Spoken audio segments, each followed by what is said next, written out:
Welcome to another Lunch with Philip and Greg. Today's guest is Mike Matzdorff, who's a freelance editor and a writer and previously an assistant editor. Welcome, Mike. Thank you, Philip.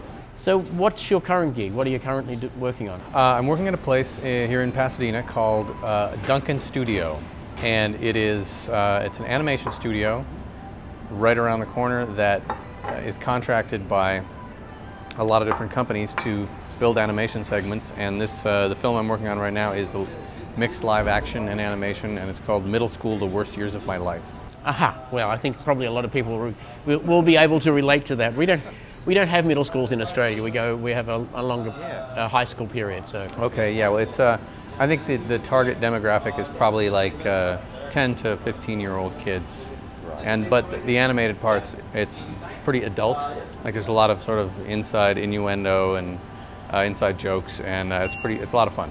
How did you get started in a career? I mean, a career like this is one that most people a lot of people really want to get into. And how did you get started? You know, it's weird. Like, I feel like I've only just got started with it because I have finally, I don't know, Final Cut 10 makes it a lot more fun to edit. And the idea of editing came to me at first in college because I just didn't want to wake up early and go shoot with my friends who were shooting a school project. It was sheer laziness. Post-production is so much better than being on set. Well, I had been out the night before, and true story, and they said, you know, well, we're getting up at 4 o'clock to shoot the sunrise for this video. Okay. That were, you know, this not a video, it was film at the time. And so I said, well, why don't you guys do that, and I'll cut it for you.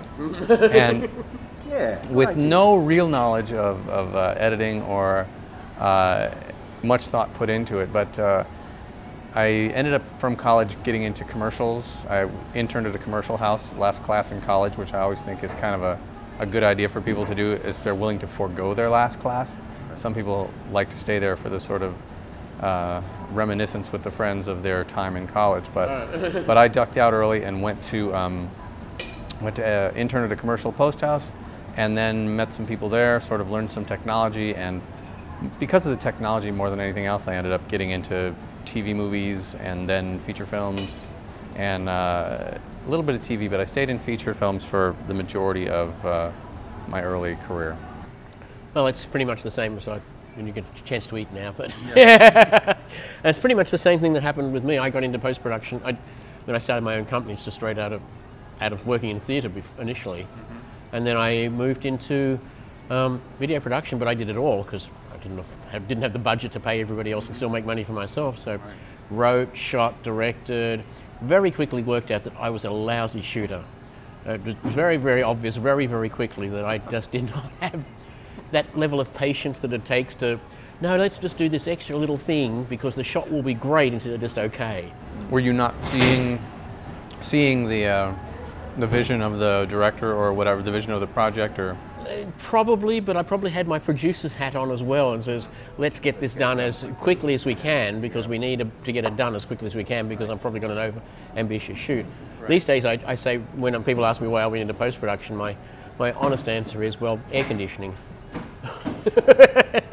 Good point. Because, you know, post-production is generally in air conditioning and production is generally not in air conditioning. And yeah, there's a bonus to that. And the real bonus for me in editing is having a window. Right. I once cut a film that the cameraman Fade and Papa Michael shot called, what was it called? From Within. It was a little a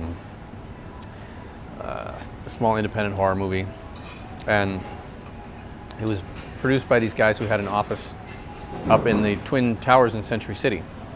Probably one of the most amazing views in Los Angeles. We're on the 36th floor, and I took the elevator up my first day and walked into this office, and it was just, the views were just expansive, unbelievable. And so I was escorted around to my cutting room, and it was an internal office. Oh, so no windows, and the people said, "Well, I thought you would like the dark because editors are always in the dark." And I said, "I'd rather have the window. I probably wouldn't get as much done." But I was stuck up there on the 36th floor in a windowless office. How frustrating. Yeah. the Australian consulate is in one of those buildings, so Yeah. I have been there. It is, yeah, you don't realise that there are such huge buildings in that part of Los Angeles. Oh yeah, beautiful. Amazing.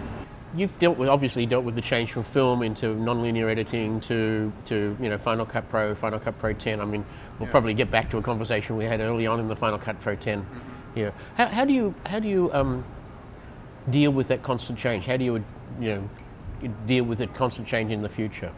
I tend to be pretty adaptive when it comes to technology. I know that's not the case with a lot of people. They get comfortable. I think my thing is I've always tried to find better ways to do things, even from the very beginning, like basically asking questions to people who knew more than me about stuff, about a process that we were doing. For example, like how syncing dailies on film, or wondering why this part of the process was necessary or that part of the process was necessary. And I've always sort of questioned that, and I've learned a lot because of it. The joys of creative laziness. Well, I think that there's the joys of just carryover from someone else's experience. Right. And so, well, this is the way we do it. And, well, why do you do it that way? Well, that's the way I was taught. Mm-hmm. And why did they do it that way? That's because they were taught. But now it's, 50 years after some concept was conceived of. And so it needs to be rethought. And I think I do a lot of rethinking constantly because I'm a little lazy. It's true. I mean, I like to be efficient in my work. Yeah, right. And efficiency, lazy, which way are you spinning it? One of the hardest things that I've had to do is it actually been on this job, and it's on the Avid, which is okay. I don't mind working on the Avid. Certainly not my weapon of choice, but I'm on a Windows Avid. And I've used Windows enough to know my way around, but every command uses the control key instead of the command key, and it's a small thing, but I'm having to go through and think about that every day. And now I notice I'm having to think through it when I'm editing on my Final Cut or have it on a Mac. It's just one of those things where, this is one different thing, and it's kind of painful. Weird, but painful. So you were saying that people sort of get locked into things from the past. Yeah. So you didn't have that luxury when you were working on Focus. That was the first really big budget Final Cut 10 movie, and there were no established workflows for dealing with the studio. That was being done for Warner Brothers, and they were very, very cautious. Cautious, yes. And somehow they gave the go-ahead to allow you to use Final Cut for that production, which was kind of interesting. Nobody likes uncertainty in business, and I think it comes down to that more than someone not liking something or liking something more or less. And I mean, it's a big risk, isn't it? Well, there's a lot of money riding on a movie. A lot of money riding on it, and I think that we had the kind of the privilege of being able to set some basis for how things were to be done and how to integrate with other departments, and really seeing how the integration with other departments could be different. And there's still I think there's a lot to be done yet. And I spoke briefly with Kevin Bailey and Esther Sokolow, I think is her last name. Extremely smart people. They did much of what they did there was repetition of what we had done earlier, and I think some of the stuff was refined and some of the stuff was added. Some things I had a question about in respect to why did you make this choice. I'm planning to sit down with them in the near future and just sort of ask them about what I found to be curious choices. Right. Yeah. Because I think, and I've talked with some of our friends up at that company, and about we recently did this thing with the American Cinema Editors, and showed the Whiskey Tango Foxtrot guys showed up, and I was there with a couple editors who had never touched Final Cut, and we're opening the doors to getting some training going for the union people and some training going for the ACE people, and I think that we have the really unique opportunity to set an industry standard for some things, and that's incredible. I mean, it's an incredible thing. I think all of the best minds need to get together for a week and locked in a room with windows and talk, and talk about it, because I think it is an extraordinary opportunity. Yeah, it's interesting that. Yeah, one of the impressions, we didn't go to that ACE event, but we heard back from somebody who went that it almost seemed like there was a degree of shock from people who feel that they've been misled about how Incapable, I think is the normal wording, Rick. How incapable Final Cut 10 is to work with. And they really feel like that they've listened to the wrong people or been really, really led astray. So it's going to change. Yeah. Which is good. Yeah, well, I do think, like, as I said, it's such a unique opportunity. And to be able to give, just be able to talk with people and work it out, which is like one of my favorite things to do, is to figure stuff out and have it. I said years ago, like, when I started penciling on that, taking notes for that book that I ended up finishing, I was like, my hope was, is that in the way? My hope I don't know, but I thought it was a safer to move. Yes, it's always good to have a foreground element, Philip. Yeah, well. My hope was that we could actually change an industry. Right. Because I was so tired of things being the way they were. And I feel like, it's a long road, and it's going to take many people, and it has so far, all the people involved, it has taken many people, but it's an amazing opportunity. And because I think, people say this all the time, it's like, make the world you want to work in. Yeah. Or make the world the way you want it to be. And so, in respect to, like, this part of my craft and my career, I like to edit. I'm good at editing. I like to write. I'm okay at writing. But to choose, okay, I want to edit with this system, and I want it to be prevalent so it can be, so there's more work for me, and that's my whole impetus for doing all this stuff that I do, very little of which I get paid for. Just because I want there to be more jobs, so I can have more jobs in the environment that I enjoy. Yeah, because right now it seems to be quite difficult to find either a Final Cut 10 editor, or particularly a Final Cut 10 assistant editor in Hollywood. It's really not. There's just not. That people just don't have the experience, because it's kind of been. I think it's been much more readily adopted in other parts of the world. We definitely see sales of our software going, particularly into Europe, but for some reason, in its home country, it's a little bit more. Well, in the Hollywood industry. Now, this is one of the reasons why Avid is so, common and prolific in the industry, is because everybody knows exactly how it works with audio. Well, it doesn't work as well with Pro Tools as it perhaps should be, but given there's industry standards. Yeah. And I mean, and that's what.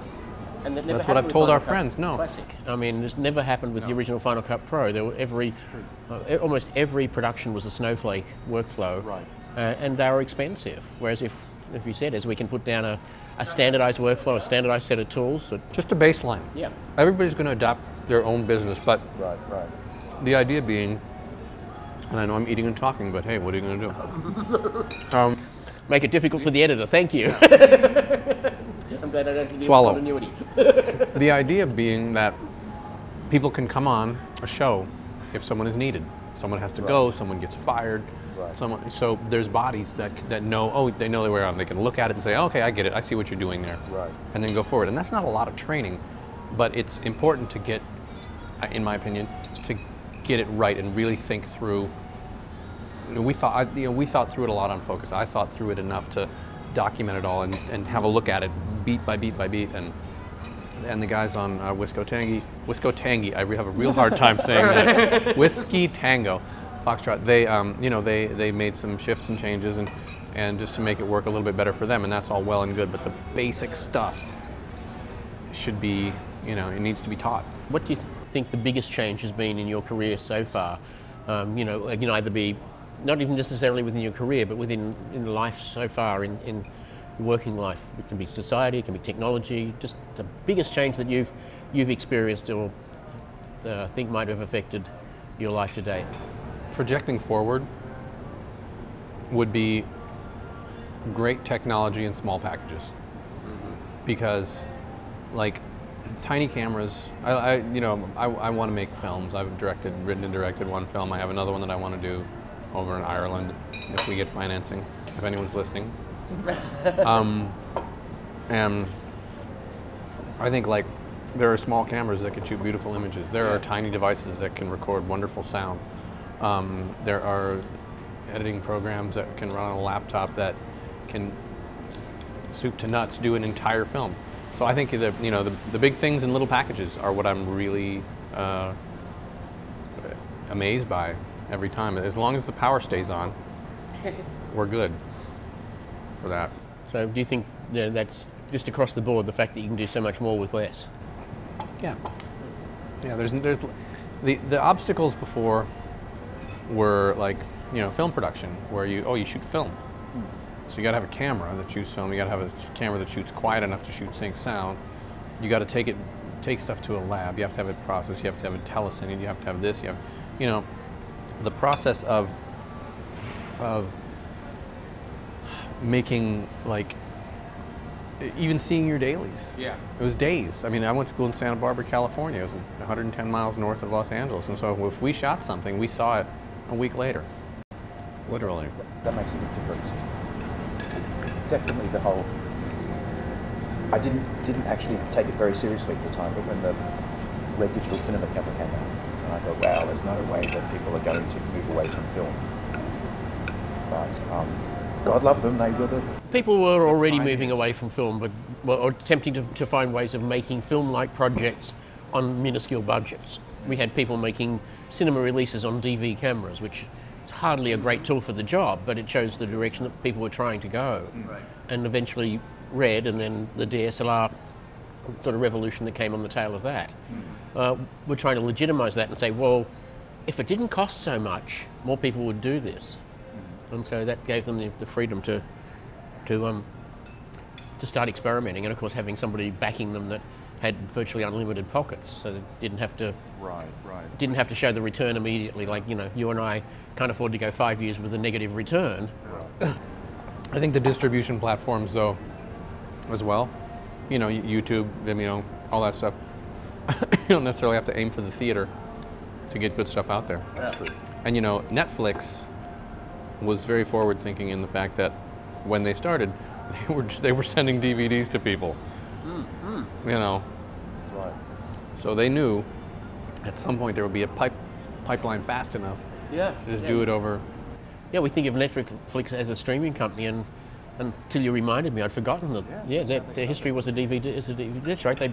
They would at least one copy of every commercially released DVD.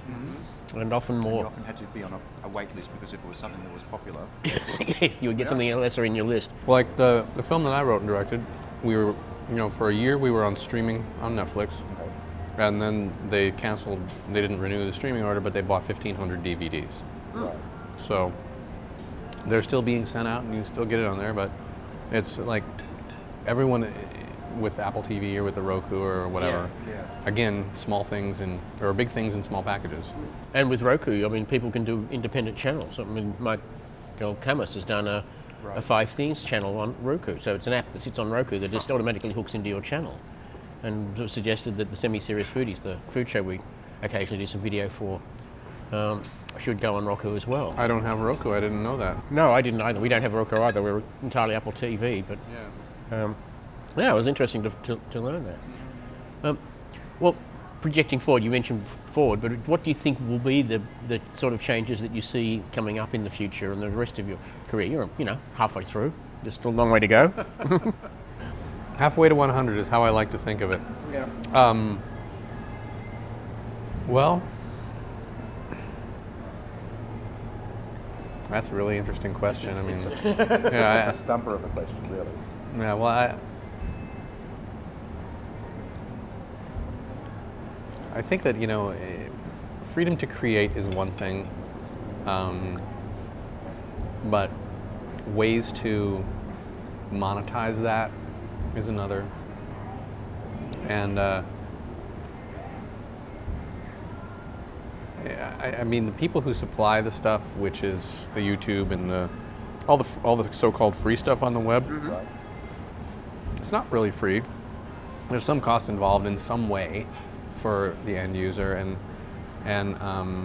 I think like if I'm a filmmaker and I want to do something, or maybe make a web series or a show on the web of some kind, which a lot of people are doing amazing work. I think that ways to monetize that so I can do what I like to do. But yeah, I mean, in respect to like in the future, I hope to do less work and make more money and be able to realize some of these creative projects that I wanna pursue. And so that's, I've never been a very good planner. I mean, I know I have like, I'm going to Vegas in a couple of weeks and I'm going to Wisconsin in the summer, but that's about as far as it goes for me. So, yeah, I mean, I don't know, I just hope I get to do what I like to do, and do it in a way where I can support my needs. And Is it tougher? Is that tougher when you've got a family that depend on you? I mean, it's more rewarding because I have a family. I mean, I want to do nice things for my children and take care of them and be sure that everybody's taken care of, So it's more rewarding to me in that. So is it tougher? Yeah, but it's worth it. I want to say one more thing about the future that you asked. Okay. It's about making more time, making more free time. That's really the only goal. And that's supposed to be the promise of technology, isn't it? Yeah, yeah. There are people who don't respect that, but I think for me, making more time without the work. The work is meant to support the life. So I guess trying to tilt the balance of work and life. One of my favorite quotes is Mark Buck said that buying our stuff is like buying sleep. It's like buying what? But like buying sleep. So we're talking about the intelligent assistant software, which have used a lot in the sort of workflows that you've worked on. In fact, you've helped develop some of those tools.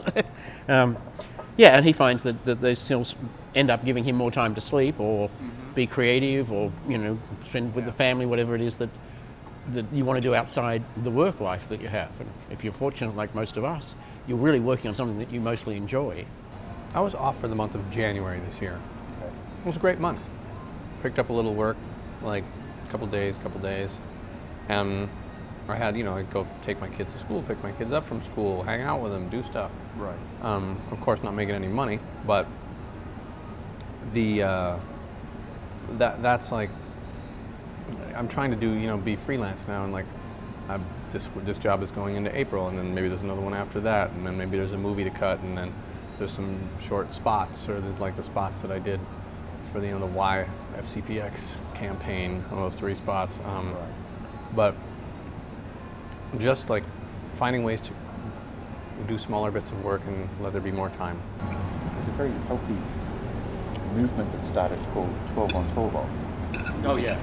This is really more about production and post-production. But the idea that you should, at the very, very worst, you should only work 12 hours a day. Anything more than that.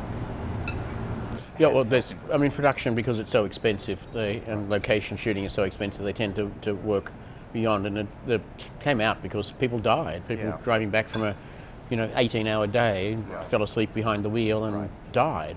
Yeah. So I think the industry owes people we give all to our job, but we don't mean literally have it take our life, because. But I think the thing is in post-production, because the post-production is the last step of the chain, so it's the block. So anything any delay that's happened earlier on affects post, and so there is very much a tendency for people to work really, really long hours because there is a deadline. And if you're working in the last step of the chain, well, there's no buffer anymore. So yeah, I think that the way I feel about that is people take jobs, and if they know what they're in for, they've got nothing to complain about. Sure. And if they're properly compensated, if people follow the rules that have been established, that's all good. I think the people, there are parts in the process where you have to pause. For example, like have a preview. Working on a movie, have a preview on Tuesday, so that means we need to stop what we're doing on Friday so we can mix over the weekend. So, Right. you know, just give the people time to do their job. And that's where a lot of people fall apart, I think, where they say, well, if we have a preview on Tuesday, great, we can work till Monday, and then we'll hammer somebody into the ground on Monday night all night long to finish something. Right. And so you can't, just like they say, you can't legislate stupidity. you can't. Some people are just like that, where they don't care if certain people have to do incredibly hard things, which wouldn't be as hard, and like if someone has to work up to here in order to get to here, they could have stopped here, and the product would have been 1% less good, or whatever you want to. Like the difference is not that grand. Right.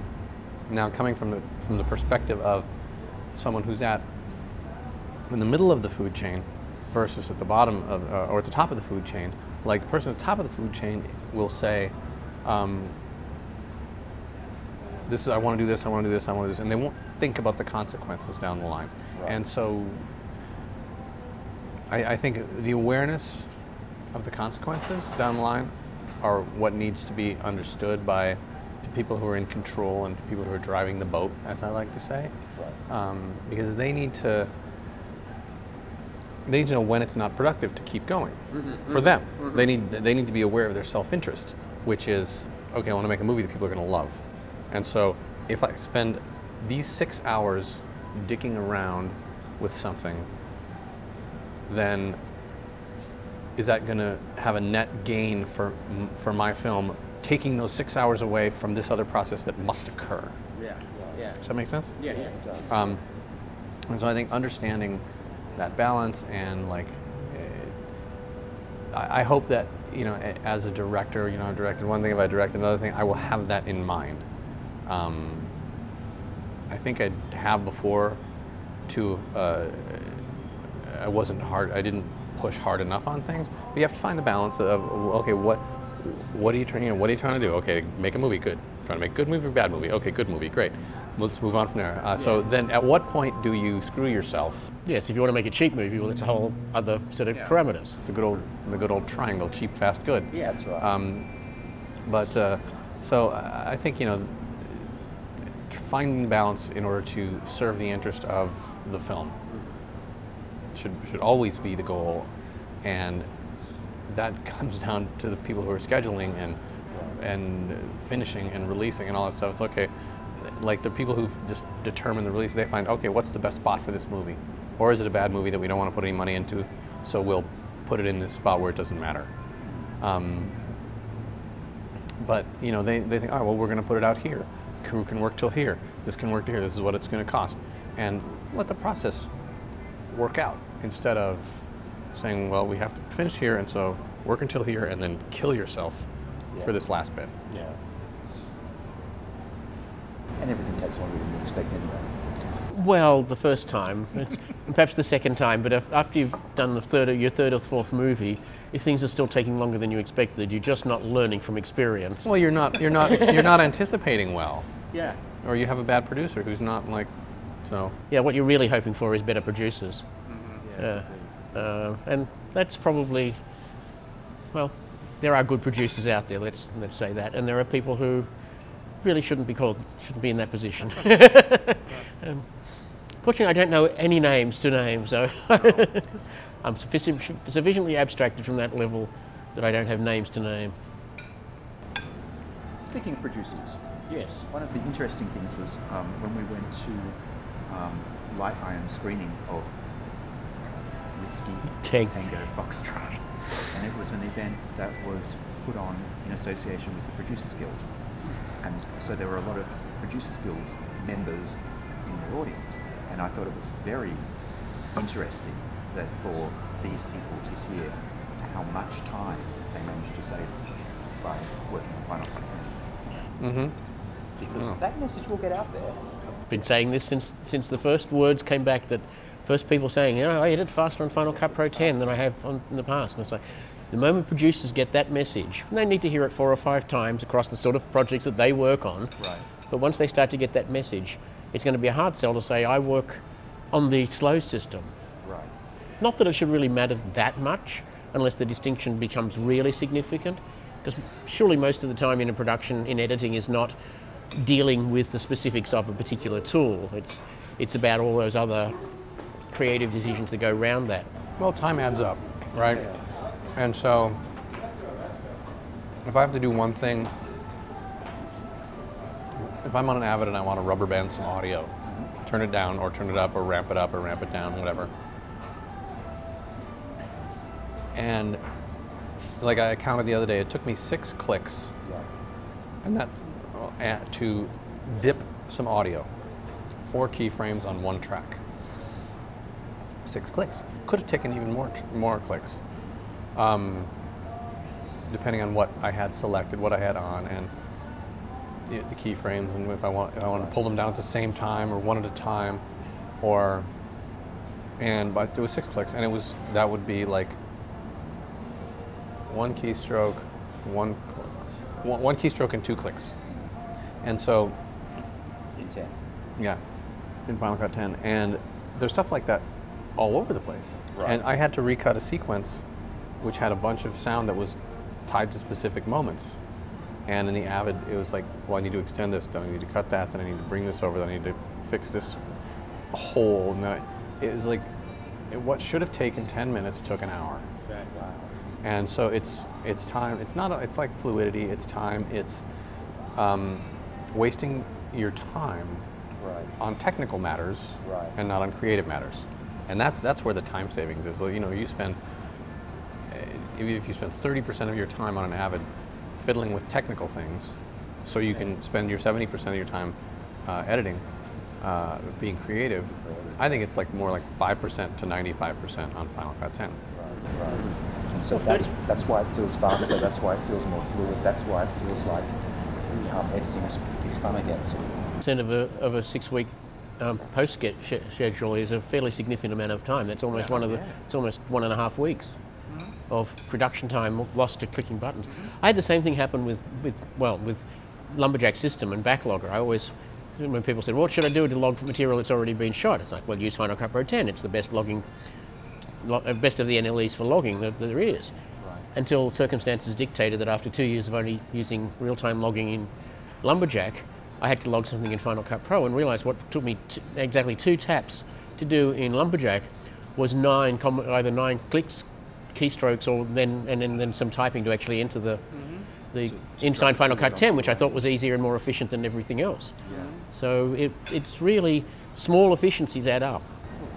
And I think that, like, just getting your head around stuff, you know, there are people who edit super fast on the Avid, but there's still more work to do under any circumstance.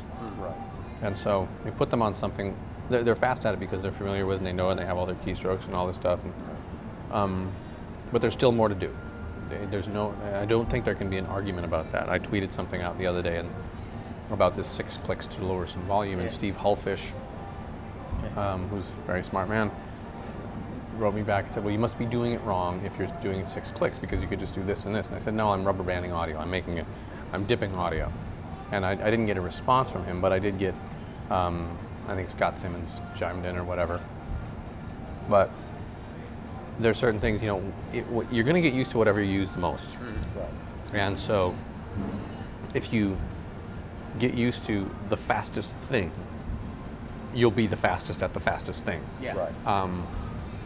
And so if editors decide to take their skill set and say, all right, I'm going to just relax and meditate for a minute and then go learn Final Cut 10, and they'll see, okay, now I'm getting faster and faster and faster. And my friend Mike Yanovich, who wanted to, who took part in the ACE thing, he just is loving it. It's working really well for him, and Nice. and he's you know, seeing the value, and he maybe wants to bring it onto a show and all this stuff. So, you know, it's not just that it works faster, but you're faster on the stuff you know the best. So, Yeah, that's true. That's true.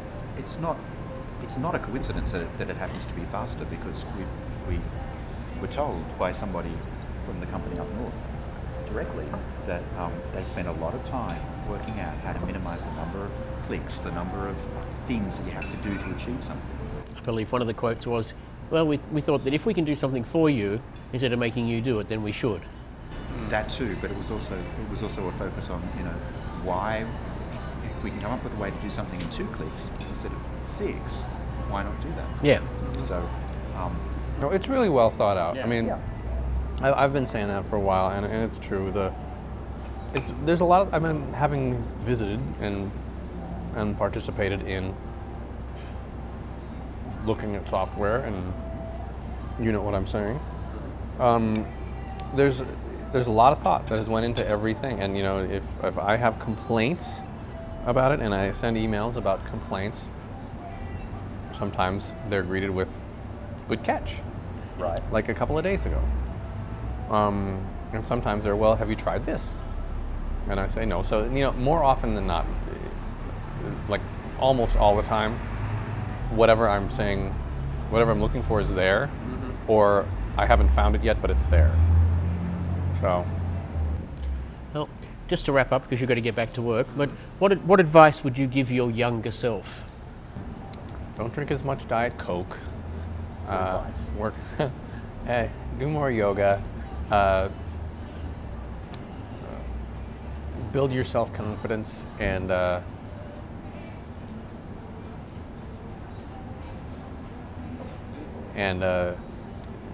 be good to your people. Sounds like good advice that everyone should take, not only in their post-production business.